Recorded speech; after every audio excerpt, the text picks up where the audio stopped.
Mahal kong asawa, huwag ka nang magalit sa group ng Umpam. Kasi nga, hindi naman lahat ng Yorak, di ba? Kaya sinsya ka na kung mahalin natin sila. Mahalin natin sila. Kung may nang Yorak man, hindi naman lahat. Di ba? Kailangan natin silang papatawarin kung nagkasala man yung iba.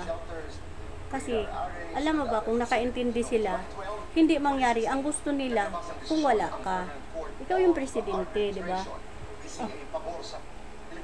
Ako yung pinagkatiwalaan, di ba? Hindi naman mangyari ang gusto nila kung wala ka. Diba? Kung wala ako. Kaya dapat intindihin at magpasensya naman sila at huwag silang mangyurak. Ubod nga ng pangit pero marunong yung puso naman nito maganda. Ang kaibuturan ng aking puso, 'di ba? Kahit husgahan nila ako ng sabog, tulig sa aking mga ginagawa, sa aking mga inuobliga, niyurakan nila ako, sinasabihan nila ako ng baliw. Hindi naman sila lahat. Mayroon ding namang mga taong nagmamahal sa atin ng totoo. 'Di ba? Huwag natin silang lahat. Kaya kung sino man yung nangyurak, hayaan mo lang. Hindi naman natin kargo yung kanilang pag-iisip na ganun talaga mababaw, 'di ba?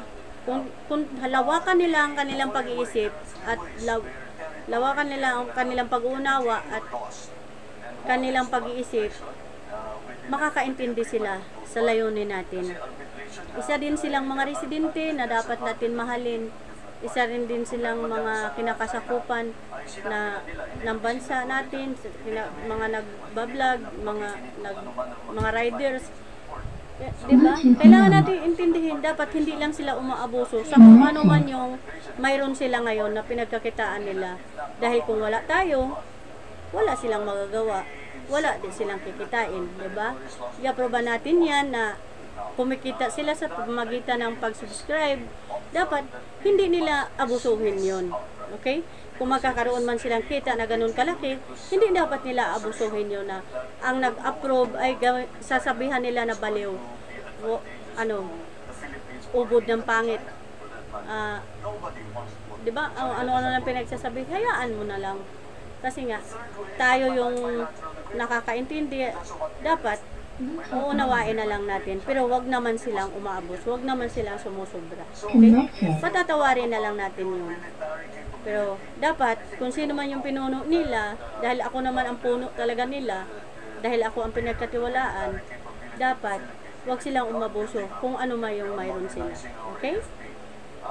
So, Happy New Year sa ating lahat. Kailangan 2025, nitong 2025, hindi tayo mag-away-away. Hindi tayo mangyurak sa kapwa natin na hindi natin kilala kung ano ang mayroon siyang dala. Okay?